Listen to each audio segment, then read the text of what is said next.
Greetings, back again. This is going to be kind of an odd video because this is footage that I've extracted from the much longer video about my favorite India inks.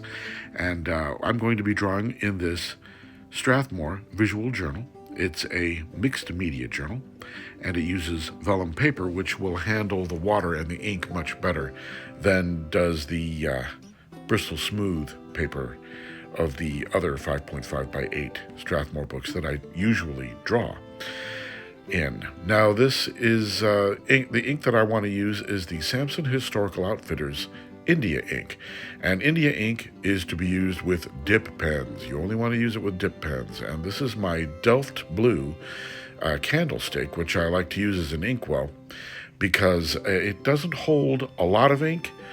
And this I find is an advantage, and it also is very hard to knock over, which is also a big advantage for me because I tend to be a bit clumsy. So when I was a young boy, I went to an international school, and they taught us how to write. The first pens that I ever used were actually dip pens. We would come in from recess, and they would have these writer's slopes that they would place on our desks. I was always very excited to see the writer's slope on my desk because it meant that in the little square hole at the upper right, the teacher was going to place an inkwell of India ink, and in the left hole, she would leave, little circular hole, she would leave my dip pen. And later I discovered that the circular hole was actually for a candlestick, but this not being the 1700s wasn't necessary. Now this India ink is by Samson Historical Outfitters. Samson Historical Outfitters is a company from Lebanon, Indiana, and they manufacture leather goods. They're a family-owned business, and they also distribute other documented reproductions of items that were used in the 18th century, 1700s colonial America. And this is Mr. Brocklehurst, who's watching over little Jane Eyre as she copies Bible verse at Lowood School. The India ink is it comes in a little 2-ounce bottle from Samson Historical, and the ink is a true India ink. It is lamp black, that is particles that are suspended in shellac. Now, India inks are never to be used in fountain pens. They are for dip pen or for brush only. And the reason why is because it is made with shellac, and when shellac dries, it is very hard, very permanent. And if you leave it in your pen, in your fountain pen, it will dry in your fountain pen very hard and very permanent. The only way to really get it out is to use solvents, and the solvents will actually melt any plastic parts of your pen. Now, if the India ink dries on the nib of my dip pen, I can simply drop it into a bottle of solvent because the nibs are typically made out of spring steel.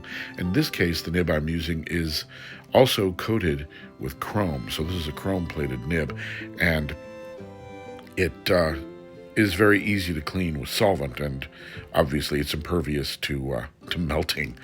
And the paints that I am using on this are my M-Gram Honey watercolor paint, and I love this M-Gram watercolor. I like working with it a lot. And the reason why I like India ink for drawing is because the ink is it dries very water fast, and so it doesn't lift and all the lines remain very sharp. Usually I use a fountain pen with carbon black or Kiwaguro recently, Sailor Kiwaguro ink, and those inks, both though the line is permanent, there are particulate of carbon, the microparticles, which will lift and move and smudge my lines and make things a little more obscure. The India ink, on the other hand, as you can see, is resistant to the abrasion of the paintbrush, and there is very little, if any, carbon lifting at all while I while I tint this picture of Mr. Brocklehurst and his very scornful visage on poor little Jane Eyre. When I was a boy, the young girls down the street that I used to play with once in a while, their mother liked to go to living history events, and they had little Dickens outfits that they would wear, and they would also have little Renaissance outfits that they would wear, and I used to go to their house, and we would listen to the radio, old radio shows, and I remember they were very much into the Bronte sisters, and Charlotte Bronte was the author of Jane Eyre, and we listened to it one night on the radio. Orson Welles was doing his version of Jane Eyre, and I remember the girls sitting on the floor in their costumes, in their Dickens costumes that their mother had made for them. When we would listen to the radio shows, they liked to dress up in the period of clothing that story would be about. So if it was a detective story in the 40s, they'd be wearing their 40s dresses, or if it was the 20s, they'd be wearing their long string of beads. But tonight, it was the Bronte sisters, Charlotte Bronte, the author of Jane Eyre, so they were wearing their 1700s clothing. And as you can see, the Samson Historical India ink, the line work held up extremely well against the abrasion of the paintbrush and the moisture of the watercolor paint on this Strathmore vellum paper, mixed media paper. And the lines are both crisp and sharp. I see no indication of any carbon lifting or movement after the line art was dry. The Samson Historical India ink is manufactured in North Carolina and repackaged by Samson Historical in Indiana.